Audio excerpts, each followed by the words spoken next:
9 seasons as an NBA DJ, 2 dads, and 14 years in an interracial marriage have all taught me the same thing: how to read people quickly. Now, let me ask you a question. Have you ever walked away from a connection that could have gone deep, or stayed in a connection that you knew never would?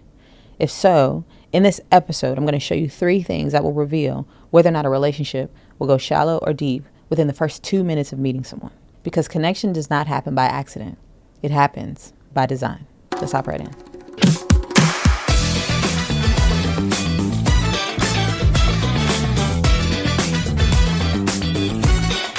I'm just hoping y'all can keep up with the randomness that is my brain. By the way, my name is Kristen, affectionately known as KB. Nickname in college that never left, and here we are. So, hi, nice to meet you. Welcome to Connection by Design. It don't happen by accident. No, connection does not happen by accident, contrary to popular belief. It is not a vibe. It is not a personality trait. Like, connection literally is a skill, and I believe that everybody can learn it, which is why we're writing the book and why we've got the podcast, Connection by Design. So, and I hope that that's encouraging to somebody who's listening. You know what I'm saying? Like, I think people feel like you either got it or you don't. And they've written the story that, like, I don't have it, and this is just how it is. I'm awkward. I'm introverted. I really don't do people, or I'm extroverted. I'm too much for people. My personality's too big. Whatever the story is that you've written about yourself because of something someone said to you in 3rd grade, or because of a conversation that you had last week in a review at your job, or whatever, I want you to know that connection can be learned, and you can get really, really good at building it, creating it, designing it into your life. And so I hope this space is very encouraging for you. So 3 things that I want to teach you today. Okay. They work in sequential order. So I'm going to give you like step 1, step 2, step 3 for how to know whether or not a connection or conversation is going to go shallow or deep within the first 2 minutes of meeting someone. I always tell people that, like, when I meet somebody, I know for me, I know a little bit sooner than that, but like literally within the first 2 moments, I can tell whether or not this is going anywhere. I can also tell a lot about what the person values. I can tell how much, the person is either invested or not invested in that interaction. And so I want to help you kind of pay attention to what you should be looking for, to know that, so that you don't end up staying in relationships longer than you need to, or hopping out of relationships prematurely because you heard somebody on the internet say, if a person doesn't respond this way this many times, you need to cut them off. Okay, I digress. All right, here we go. So thing number 1, okay? First thing that you'll need to do in an interaction with an individual is pay attention. Like, literally pay attention, okay? Now, that might sound like really surface and really shallow, but I'm going to tell you one thing in the year of our Lord, 2026, that people are not doing. That is paying attention. We are not paying attention to other people. We're not talking face to face. We're not talking eye to eye. We're not talking heart to heart. Not anymore. What we're doing is we're on our phones. What we're doing is our head is down. What we're doing is we're engaged in a world that is not the world we're actually living in. Okay? More often than not. And so the first thing that I want you to get into the habit of doing is paying attention. Now, what are you paying attention to? I want you to pay attention to what other humans around you are giving their attention to. Okay?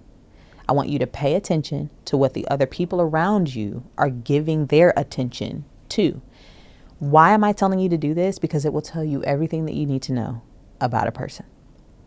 Like, quite literally. A few basic examples of this. You're out and about. A stranger holds the door for you. Now, you do realize in order for someone to hold the door for you, they had to be paying attention to the fact that you existed. 1. They also had to pay attention to the fact that your energy or body was actually coming in their direction. They had to notice you. You get what I mean? And not just notice you, but notice you moving in their direction. They also have to pay attention to the distance between you and the door and all the things, and have to make a choice in that moment to wait, to not just go about their objective, but to stop and to pause and to hold space for your coming. Okay. That might sound really simple. You're like, oh my God, this lady is like just going super deep on somebody holding the door. It's a lost skill. Okay. But I want to teach it to you. Like, if I pay attention to the fact that someone else was giving their attention to my coming, it creates an opportunity for connection. If I pay attention to the fact that,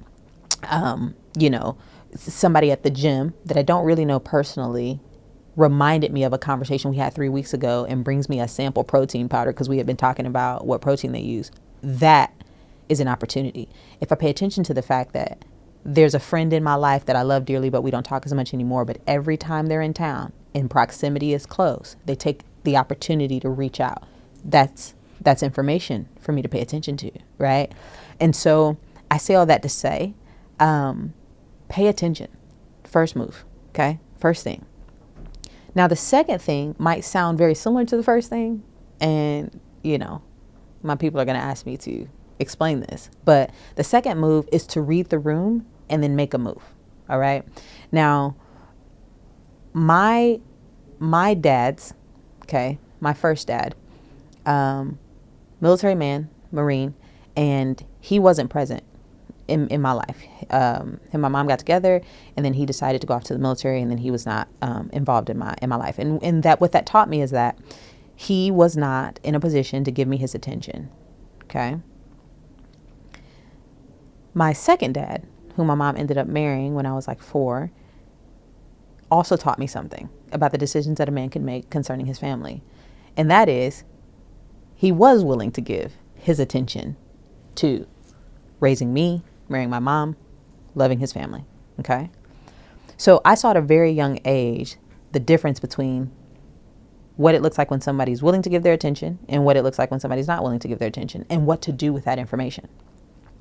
But as a DJ, right, for the Pacers for 9 seasons in an arena with 18,500 people, from a seating standpoint, any given game, that experience taught me that I had to learn how to read the room. Now, I can't pay attention to what everybody's paying attention to in the arena, but I can read the room. So what is the difference? When you're paying attention to someone, you're noticing what they're giving their attention to, and sometimes that requires a more individualistic focus, right? Like, you can only do that like one person or a couple people at a time. When you're reading the room, you are paying attention to the collective attention of the space. Being a DJ taught me how to do that really well, because if I'm at a wedding and I notice that the room in general feels kind of still, people aren't really talking or engaging, it's giving awkward energy, that's not because one person is giving their attention to their phone over here. I see multiple people giving their attention to their phones and not talking to each other at the table. Or if people are supposed to be dancing and they're not dancing, I'm noticing that the room, like the space, right, has a certain energy or a level of engagement. So I'm reading the room and I'm making a decision. So being a DJ taught me not just to pay attention to individuals, but to pay attention to the larger context of what's happening, and then to make a decision to figure out how we can influence this space. Okay. So that second thing that you're going to practice is you're going to practice reading a room and then making a move. The thing that makes a DJ great, y'all, is not that they have a playlist and not that they, come in and play some songs. It's that they know how to read a room and they know how to be 2 songs ahead in every scenario. Now, why 2 songs? Because it is very possible for DJs to misread the room. Okay. It is possible to drop a song that people actually don't want to dance to. And what it does is that you just see people scatter, or you see people not engage. And if you're not a great DJ, you will let that song play. And I don't understand this ever. Can I just get on soapbox real quick? When you're at a wedding and the DJ's playing music that no one is dancing to, and at no point in their mind, they're like, I should switch this song. I don't understand how that's not, like, change the song. Like, that's not your first thought. Your first thought is not, I played this song, nobody's like dancing to it, or people left the dance floor, but I'm just going to let it ride. I mean, whole first verse is going, chorus is going, we are in the second verse. And what are we like, what are we doing? You get what I'm saying? Like, what are we doing? Okay. What I'm saying is, a good DJ is not going to do that. A good DJ is going to play the song. Maybe they missed the opportunity, and then they'll have a second opportunity ready to go, because that will allow them to continue to influence the space, to maintain the energy in the space. And if you and I can get in the habit of doing that with people, not just in our one effort, like we are one shot, like, hey, this is a Hail Mary. Like I usually don't even go outside. I usually don't even talk to people. And I said hello and they did not speak back. Baby, have a second song prepared. My God, you had one question. Like, don't know what to say after somebody's like, hey, how are you? I'm good. Like it's like it gets awkward. I'm like, well, if you can think 2 songs ahead, you'll be in a better position. Okay. So step 1, we're going to be paying attention. Step 2, we're going to read the room and make a move. Okay. Because that's what we're doing. And then step 3, we're going to send a signal. Okay. Now I have been married for 14 years, I think. Yeah, I don't remember dates real good, but the people in my life know that I love them. So, so there's that. Don't judge me. So I've been married for 14 years, but I've been married to a white man for 14 years. And like I said, all these things have taught me the same lesson, and that is how to read people quickly. And what I noticed when we first got married is that we could not be more different from one another. I mean, I knew that when we were dating, but when you get married, it's like, oh, we are really, really different. And what will happen is that people will assume that sameness creates depth, but then they'll also write the story that no, our differences create depth, like opposites attract, like there's going to be depth here. And what I've learned is that neither one of those inherently foster depth. Okay. Depth has to be signaled. Okay. Opportunities for depth have to be signaled. And so what that looked like in the context of our marriage, especially in that first couple years, is my husband would be like, oh, Auburn's playing. You want to come watch the game? In the way that he could, that was his way of sending a signal out for depth, because depth could have been created in my responding yes and then spending quality time with him, which is a part of his love language. Okay. But because I usually would say no, and I mean, I probably said no, y'all, until year 10. Okay. Is this a safe space? Like, I'm just saying. I probably said no for the first 2 years of my marriage. No, I don't want to watch this game. I don't want to be a part of this rivalry. I don't understand why y'all hate each other so much. Like that. That was my response. But I was missing opportunities for depth with my husband as he was sending a signal.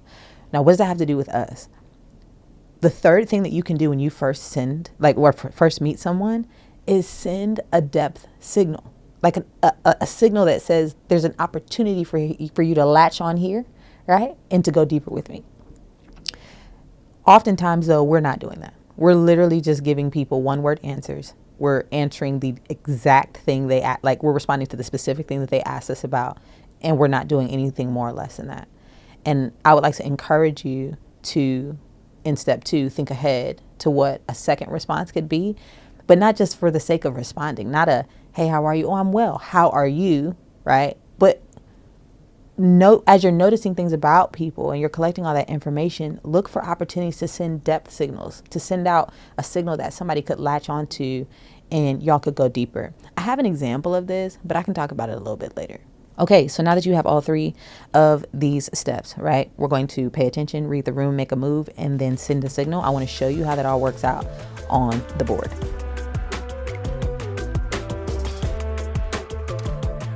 Okay, so here's the thing. I love to learn, but sometimes it helps for me to be able to see things. So I love writing things down.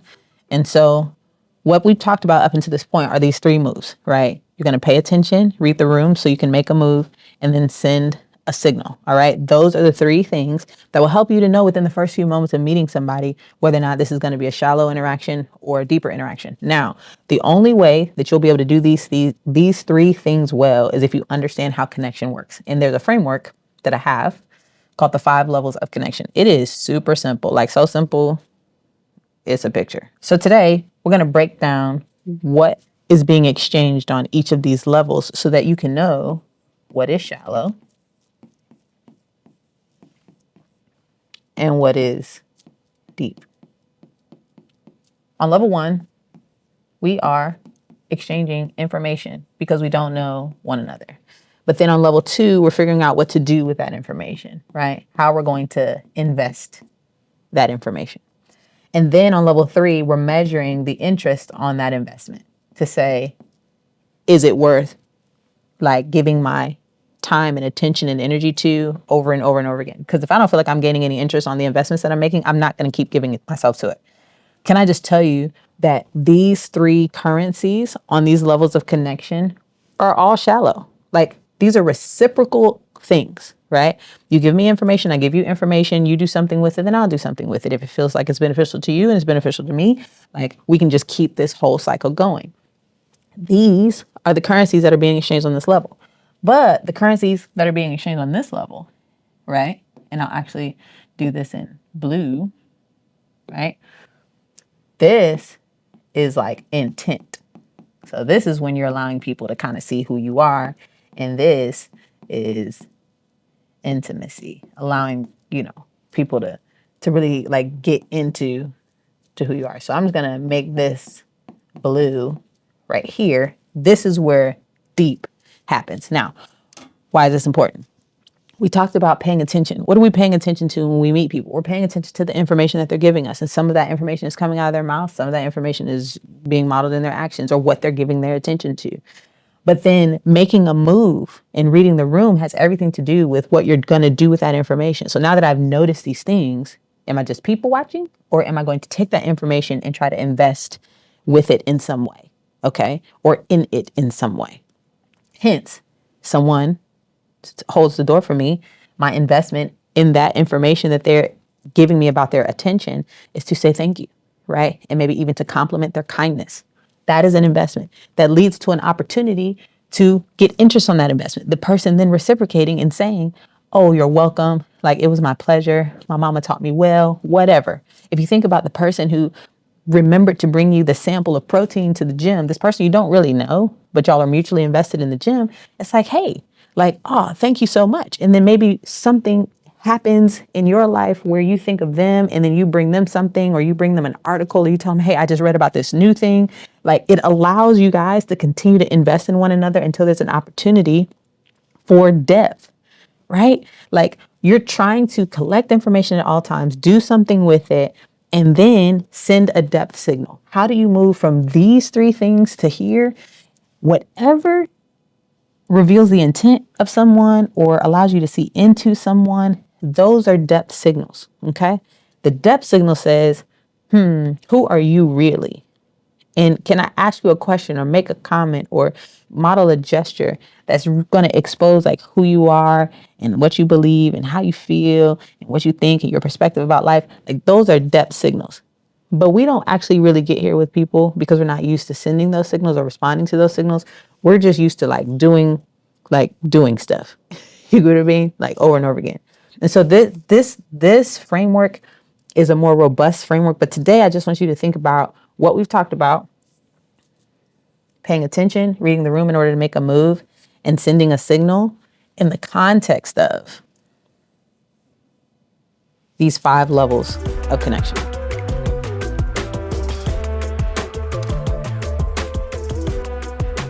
The example you had earlier, the lady that she met with her to the museum. Right. So, yesterday we are meeting with a potential client, and he brings a representative from the Children's Museum. So I've never met this woman. And so I go down to get them to bring them up to the office, and there are a lot of things that I notice about her. Like, short black lady, bald black lady, beautiful black lady, fly black lady. Like, I'm like, oh, okay, cool. Very, very cool. And so I greet the gentleman, I greet her with a hug, and we're walking to the elevator. And so she asked me, how has your year been so far? And so, not knowing anything about this woman other than the 2 minutes that we have walked from where we were to the elevator, I said, do you want the honest answer to that question? And her eyebrows raised, like, briefly, and she goes, absolutely. And her micro expression is flashing like a little bit of surprise that I would ask, that. But then she welcomed it and said, absolutely. I said, well, I had COVID for the first 10 days of the year. So my year has started off extremely slow. And, I do the most often in my day to day. So when my body shuts down, I feel like God's way of being like, you need to sit and you need to rest. And so that's how my year's gone. And I said, how about yours? Right. And she's like, oh my gosh, thank you for sharing that. She was like, you probably needed the rest. And that probably, even though it probably felt uncomfortable, was a blessing for you to start the year off slower than maybe you would have, just jumping into work and things like that. And so that was a signal, like, for depth, the way that I answered the question. Because I could have I literally could have just been like, oh, it's been great. How about you? Like, not meaning it, but just saying it because it's what you're supposed to say. This is what most people would say. But because I sent a signal for depth and gave her several things she could have latched on to, she told me some things about herself in her response. You know what I mean? One, that she was listening. Two, that she values rest. Three, there's some faith in God, you know what I mean, element there in her story as she referred to God and his design and, you know, in the way that he allows things to happen to us, maybe for our good in the long run. Like, she revealed a lot about who she was as a person as a result of the way I responded to her very basic question. And so when people have opinions about small talk, right, and like, well, small talk is stupid, it's like, well, it's only stupid if you're not good at it. You get what I mean? Like, you could ask the most basic question, how's the weather? Well, the weather where I'm at is fine. However, comma, my parents, they've got 6 inches of snow, and my daddy ain't walking, and my mama did it. Like, you know what I'm saying? Like, there, you could take the most basic question and send a signal for depth. And depending on who you're talking to, they could latch on to that. Or she could have easily said, oh, that's great. Which then probably would have shown me, like, well, you weren't listening, or you don't care, or she didn't accept the signal. Yeah, very, very good. So it's completely her prerogative if she would not have wanted to do that. Which leads me to the next question. Is it good or bad whether a connection goes deep or shallow? I think there's a stigma, right? There's this like story that we've written about shallow connections, as if like, oh, that person's shallow, or they're so shallow. And it's like, a shallow connection is not indicative of the person's character, right? Or their temperament or their personality. Like, and then I would probably, just in my contrarian thinking, like, challenge, like, what are you even measuring as shallow? But in the context of the 5 levels of connection, shallow is more focused around give to get, which is why I label it shallow in certain contexts. In other contexts, I would say that it's also meaningful.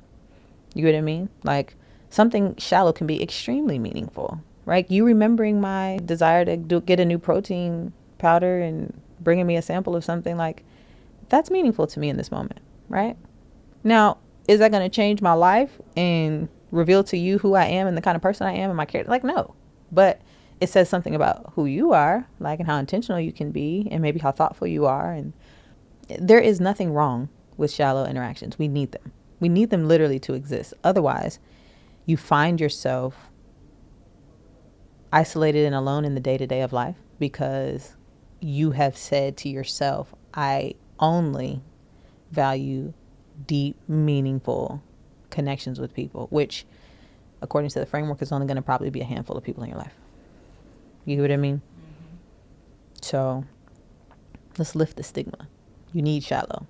You need people you just call because you want something. You need people you just call to get wings on Tuesday because it's half off at the wing spot. You need people that, are just who they are in your life. Like, you're just my hairdresser, or you're just, my masseuse. You're just somebody I know. Like, you know what I mean? And that is valuable. Like, there's value in that. There's worth in that. There's dignity in that. And it doesn't have to be, you don't have to be my all in all, my everything, right? Also, if people can realize that, like, if people made more room for shallow connections in their life, they'd have larger communities. But your community is frail because the only way you can get up in here is if you deep and meaningful. And now you only got 3 people in my life. Correct. All right. You said earlier, if you pay attention, I'll learn everything I need to know about you. It's like everything I need to know. And in response, I could say, there's no way you'll know everything you need to know about me, by paying attention to. What do you mean by everything I need to know? So That's a great question. A part of the framework is understanding the difference between culture and a moment, right? And so culture, by definition, is the way we interact, according to Dr. Timothy Clark, right? I cannot establish the way that we interact off of one moment. Several moments might color the trend for how we interact, right? And several moments make up culture. But a culture is not established just in one moment. And so what is a moment? It's a specified point in time, right? And so at this time, I know everything that I need to know in this conversation. Like walking from the lobby to the elevator, hearing that woman's response to how my year has gone gave me everything I needed to know in that moment going into that meeting. Can you talk about like giving the moment a chance? So you're asking me to talk about what it would mean to give the moment a chance. I think what that means is being open-handed about how something can unfold in any given moment, right? Would be giving the moment a chance. Our cultures, like the way we interact in life, influenced how we do moments.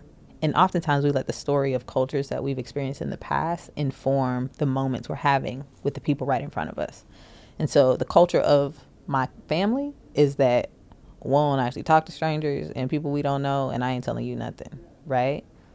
So now I'm with a stranger and I'm allowing that culture with my family to influence how I don't interact with you, right? Mm-hmm. Now, the unfortunate bit about all of this is that culture is influencing this moment. Well, that culture is however far away it is. I actually have a need for connection right now in this moment, but I will forfeit this moment because that culture over there says we don't do this. Even though that culture has nothing to do with the culture I'm trying to establish in my life right now. You get what I mean? But we carry cultures from different experiences, from different, trauma or, positive or negative that we let inform moments. And it's like, you're not even giving this moment a chance. I say this all the time with like people who say, I can't have no new best friend because I already got a best friend. Well, who's your best friend? Oh, I've had a best friend since I was 4. Do you talk to them? No. Do they know anything about your life? No. Like all these things. But it's like, and now here's this person that you have repeated moments of connection with that you won't afford the title of best friend because you already got one. Well, and in my mind, the title don't even matter. The more important part is you're not even allowing this person to really hold space for the depth of y'all's relationship dynamic because you're holding on to a title of a relationship that's not actually satisfying you right now. Why? You know what I mean? You're not giving that moment a chance. You're not giving the moment a chance to become the culture of that relationship. You know what I mean? So I think that's the difference between in all of this as people are trying to think about, well, how do I take what the heck she said in this episode and do anything with it? Go create a moment. Like just go create a moment. And if it feels good to you and if it feels satisfying, if you feel like you're gaining interest on those investments, then make a practice of it. And that practice will turn into a culture. You get what I mean? Like those practices those behaviors and actions turn into habits. You know what I mean? And they become a part of who you are and your character and all the things. Yeah. And that is how Connection by Design works. So if you enjoyed this episode, like, share, subscribe, do all the things that people do to make sure that other people can enjoy what we talked about in this episode just as much as you did. Again, if you've not yet downloaded the 5 Loaves of Connection, you can, where I break down this very robust system into very bite-sized, practical, applicable actions, and hopefully it'll bless your life. And so until next episode, thank you for listening.